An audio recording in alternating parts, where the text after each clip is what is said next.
ส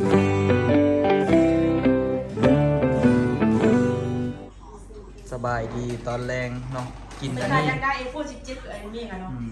วันนี้เรามากินจุ่มย่อมใจเนาะ เมนูของเรามีหลายอย่างเลยโอ้คิดว่าให้อูคำทายติดโดนแต่นานละมาพอบายังบททายจักหน่อยเลยติดโดนมีหลายเมนูเลยแต่ว่าทั้งในครัวกะมีแยกเฮ็ดทั้งแต่ว่าทั้งนี้ก็แยกเฮ็ดอีกต่างหาก ย่อยไปหามาจุ่มป่า อันนี้ปลาที่เราไปหาเอากับมือ กับมือเนาะไอ้เพียรหากับมือ คอยก็ไปน้ำเราอยู่เมื่อยกับตายนี่เนาะทุกคนเนาะปลาเครื่องเนาะมื้อนี้นี่ก็ไปอูคำหาก็ออกจากห้องหมอมันเนาะออกจากห้องหมอมาแล้วก็มากินเลย แต่ว่าก็รู้สึกว่าปกติเนาะทุกคนบ่ได้เป็นอีหยังหลายเนาะถือว่าห่างกายก็ถือว่าปกติอยู่แต่ว่าตอนนั้นก็มีแต่จิตใจเลยที่ยังต้องได้ค่อยๆฟื้นฟูเนาะทุกคนมันก็ได้ใช้เวลาเนาะของแบบนี้กะว่าสิไปนั่นอยู่สิไปทำบุญอยู่ ห้องนอนตัวนอนนะเขาเห็นปักเสียบ คุณจักสิใส่ถ่ายคลิปจักสิใส่ไปเอาปลั๊กบัดนี้ ไปใช่เนาะคุณเบิ่งกุ้งคุณ มีหอยแครงไอ้นี่ซื้อมาบอยนี่ซื้อมาแล้วก็มีปลาที่ตัวย่อยอันไปเอาปลาเคิงแล้วก็เอามาใส่ไข่แล้วกินเฮ็ดจุ่มปลากินแล้วก็มีกุ้งนี่เอาตัวกับปูไอ้ตั้มสบายดีทุกๆไว้ทุกๆ สบายดี โน อันนี้ซื้ออย่าง ซื้ออย่างลืมซื้อตัวเอง ชาลีโดนทีเมืองดันว่าดังๆเนี่ยว่าดังๆเนี่ยพูดนี่เลยป๋าใส่ออโต้ดิโต้อยู่ใส่ยูฮันปูดิปูไอ้ต้อดิโอ้ต่ออยู่บุญ คุณต่อ ต่อย่าดิ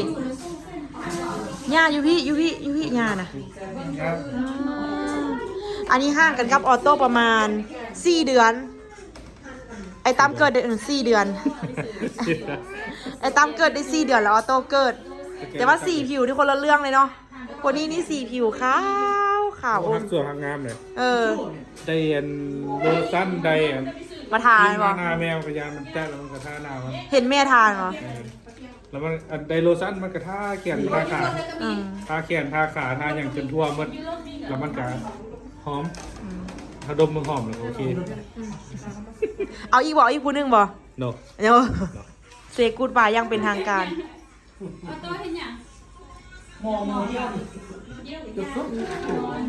นี่ตาออโต้โต คุณได้ไปชื่อแล้วมั้ง นี่ไดนะเบิ่ง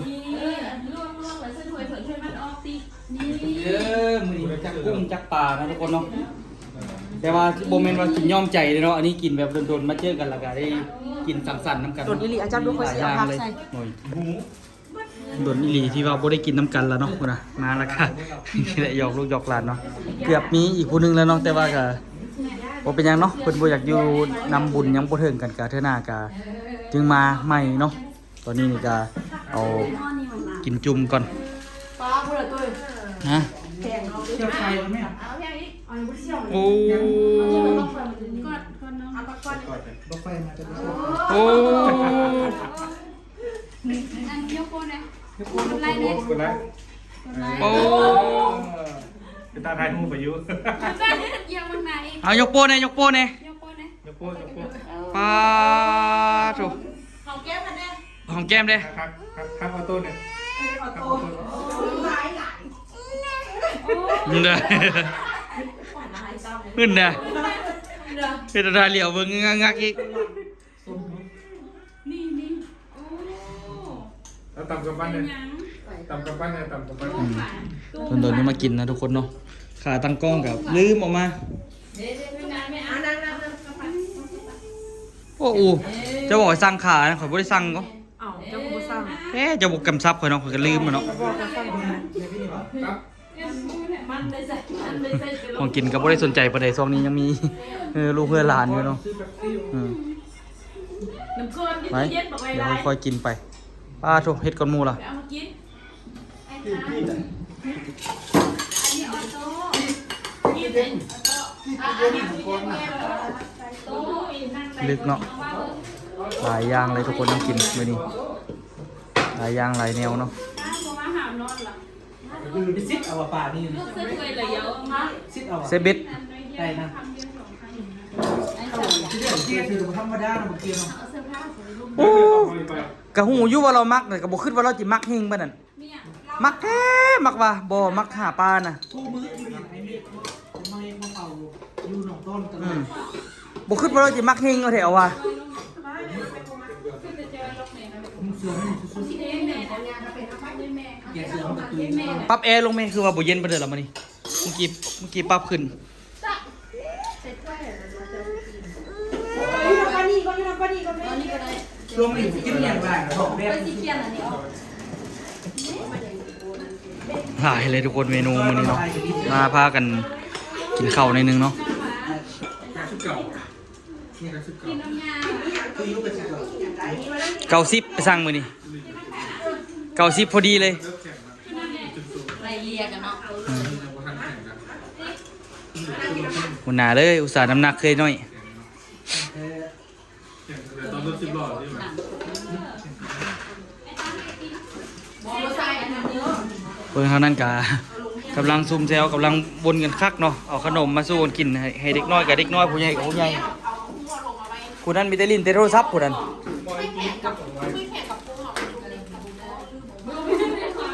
ม่เอาหมอนี้นั่งได้นั่งเจ็บตัวเลยกินบุลุงนั่งเลยนั่งเลย ยอมนั่งพื้นเพิ่นเจ็บก้น แบ่งแถวให้คนเดียว หลายคนแดงเลย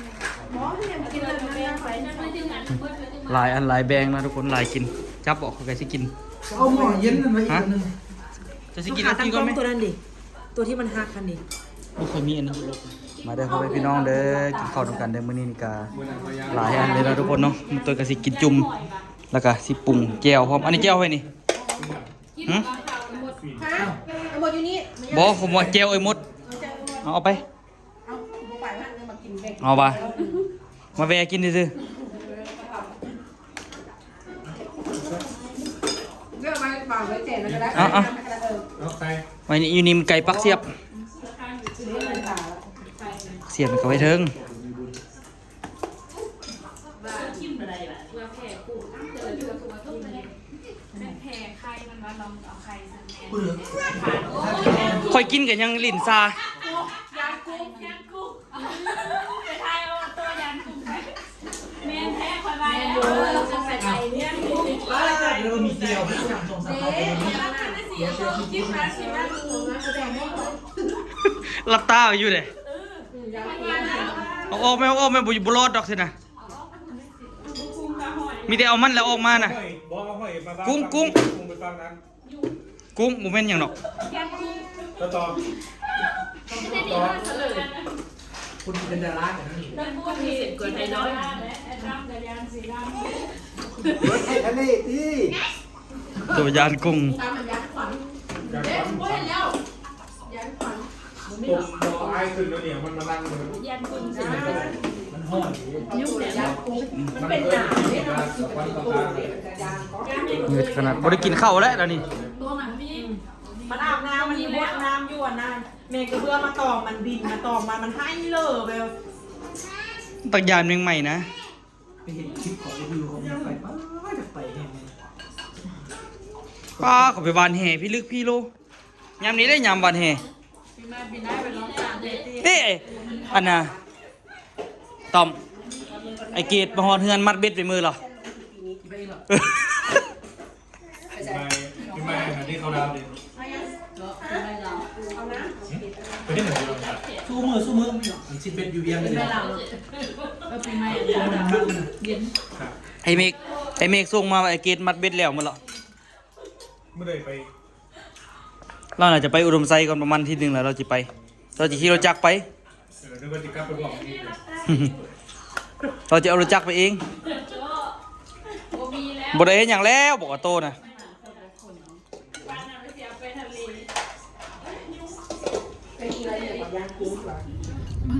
ผมสั้นก็ดุดกิดิดหน้ากับปินน้อยนี่อยู่เว้ยทาอีอย่างลงบนทาตะครีมแล้วก็ออกมาทากันแดด เศร้าต่อมาละ พอดีเมื่อคืนนี้อ้ายเอ้ยมากินข้าวนำมาทุกคนเนาะบ่ได้เจอกันโดนแหงแล้วก็เลยนัดกันกินข้าวแล้วก็ลมกันเล็กๆน้อยๆเขาก็ เขาไอ้มดอันเดิมมาก็ให้กำลังใจอู้เนี่ยนะทุกคนก็รู้สึกดีขึ้นอยู่เนาะ แล้วก็มื้อนี้เขาไอ้มดอันเดิมไอ้ไพ่ในกระส่วนไปอันวัด แต่ว่าอู้กับตัวเวียกหลายบ่ทันไปนำใจก็อยากไปวัดอยู่ได้ว่าสิไปเฮ็ดบุญอยู่แต่ว่าคือสิได้กลับเมื่อบ้านแล้วจังว่าสิได้เฮ็ดอันมื้อนี้กับตัวก็เลยสิข้ามไปไทย แต่ว่าก่อนมืดไปครับไอ้เมฆก่อน เอาตัวบ่ได้ไปนำเด้ออยู่กับปู่กับย่า เฮ้ยก็ว่าสิเอาไปน้ำแหละเพราะสดว่าอันนั้นแม่สดว่าสิเอาไว้นี่ไว้นี่ก็ดีคือกันไปว่า ที่แรกบ่กล้าฝากแม่ไว้ยานแม่บ่รับแล้วแม่สุขวัญว่าเอาไว้นี่แหละว่าซั่นคอยฮู้แล้วให้สิพากันไปเบ็ดโคให้ทาเด้อ เพราะว่าพออุ้คำกับบ่ค่อยแข็งแรงเทื่อแล้วก็อันนั้นเทื่อคันสมมุติไปนี่วุ่นวายกันพี่ลึกแหละ แม่คันไปนี่อู้ก็ต้องได้อุ้มลูกสินะแล้ววันนี้อู้หากะเสียลูกไปหากะแทงไปแล้วก็เลย เนาะไปกับ แล้วก็เลยอันบ่อยากอุ้มสินะแต่ว่าอู้กะแม่สุกก็ว่าเฮ็ดโตปกติโลดแต่ว่าบ่ต้องยอนักยออันเด้อซื่อๆแม่สุกก็บอกสิแล้วแม่สุกก็เอายามาให้กินโชคดีอยู่ทุกคนโชคดีที่แบบว่าอู้หั่นน่ะยังบ่แท้งเองเนาะคันแท้งเองนี่แม่สุกว่าแฮงสิเจ็บแฮงสิทรมานแม่บอกว่าพอดีไปกวดแล้วเขาก็เห็นว่ามันเป็นไข้ฟอแล้วนะทุกคนลูกมันเป็นไข้ฟอหมดแล้วก็ ฟอสิวะ ภาษาไทยไข้ฟอแปลว่ามันฟอแล้วมันตายไงนะแล้วมันกำลังที่มีเลือดออกมาตัวเนาะแต่เขายังไม่เห็นเลือดเนาะยังไม่เห็นเลือดออกไปกวดนั้นบ่ได้ฮู้ว่าตัวเองมีเลือดออกได้ยังบ่เลือดบ่ออกได้เพราะว่าก้อนสิฮู้ว่าเลือดออกย้อนว่าแม่ท่านเอาตัวกวดท่านกวดปากมดลูกนะยัดเข้าไปทางอันซ่องคลอดนะแล้วมันมีเลือดติดออกมาก็เลยฮู้ว่าแม่ก็เลยว่าแม่ละเสียนะแล้วกับแม่ก็ได้พาไปหมอไปอันเดนอทุกคนเนาะแล้วก็ได้ไปใช้วิธีการอันดูดออกเอาแต่ว่าหลายคนว่าเจ็บทรมานแต่ว่าวันนี้เอาตามความรู้สึกเด้อรู้สึกทุกคนเพราะว่ากับบุ้งว่าแม่ใส่ยาอีหยังให้แด้น้องอันตอนที่ไปหมอนะแม่กับอันนั้นบุ้งว่าใส่ยาอีหยังให้ นั้นมันเป็นยามึนยาอย่างนี้นะ ยามึนยาเดี๋ยวบุ้งแล้วก็บ่ได้เจ็บบ่รู้สึกเจ็บแต่ว่ารู้สึกว่ามันแบบมันมีสิ่งที่แบบดูดออกไปละรู้สึกว่าจ้องใส่หัวใจน้อยนิดนึงทุกคนรู้สึกว่าจ้องใส่หัวใจน้อยนึงเรารู้สึกแบบอยากให้เลยนะแบบว่าจักกันเลยบุ้งเลยแล้วก็อันประมาณไปบุ้งหมอประมาณ30 นาทีอันนี้แหละแล้วก็เลี้ยวเนาะทุกคนเนาะแล้วก็เลี้ยวแล้วก็ก็ออกมาแล้วก็แม่ก็ให้ใส่น้ำอยู่โดนเติบประมาณชั่วโมงนึงเลยแล้วก็ก็นอนพักผ่อนเพราะว่าเมายาที่เขาจะใส่ให้ไปแล้วก็บุ้งรู้สึกอย่างแล้วก็บ่เจ็บบ่อีหยังเลยแล้วก็ตอนนี้ถามว่าเจ็บบ่มันก็คืออาการคือเฮาที่แบบว่าอีหยังวะที่แบบว่าเจ็บท้องน้อยประจำเดือนเสียนะแต่ว่าก็บ่ได้เจ็บหลายขนาดนั้นแต่มันก็รู้สึกปวดน้อยนึงซื่อๆเสียนะคิดว่าแม่สุกว่ามันเป็นอาการปกติเพราะว่า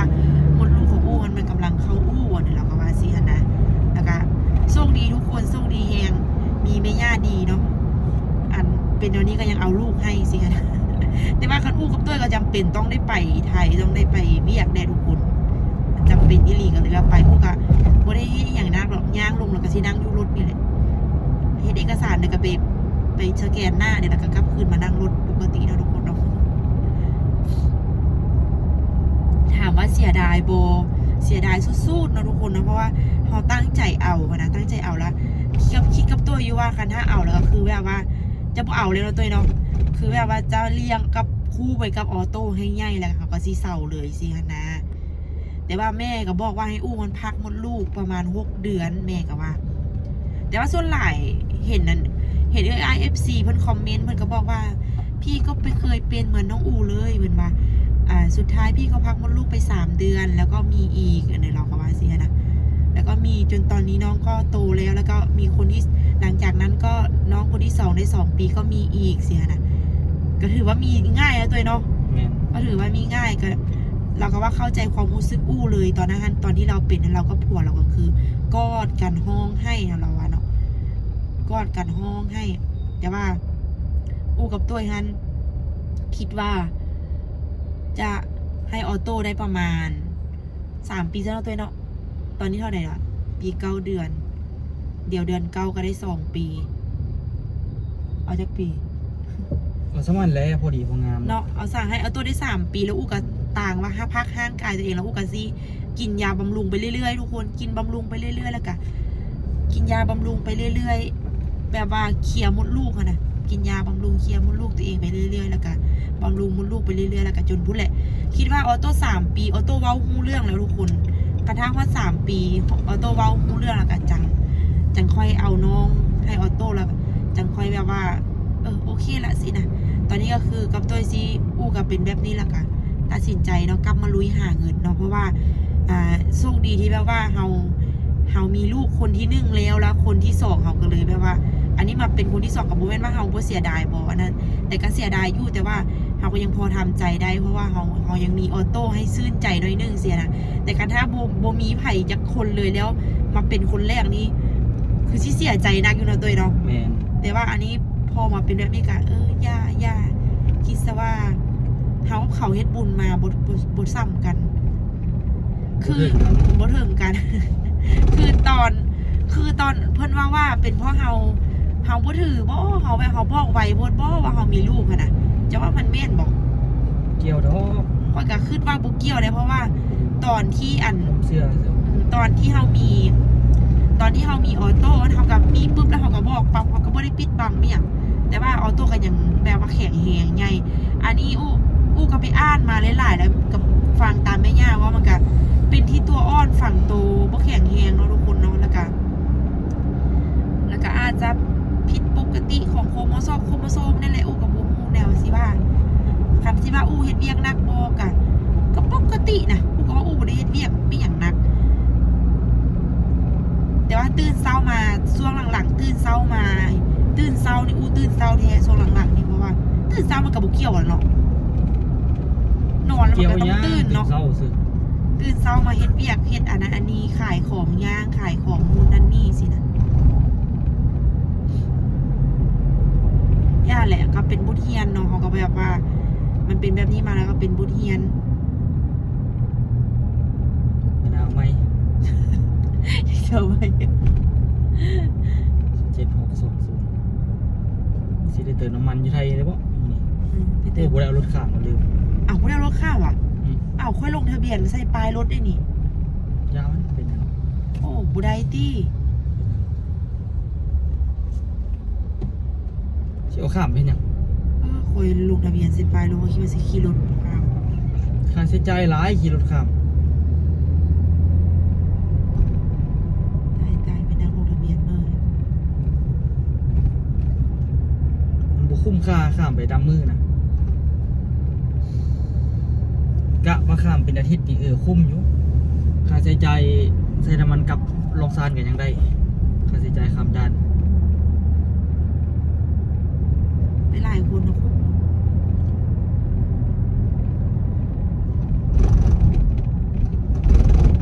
ไปพูดเราก็ยังมีรถใช้คันบ่มีนี่ก็บ่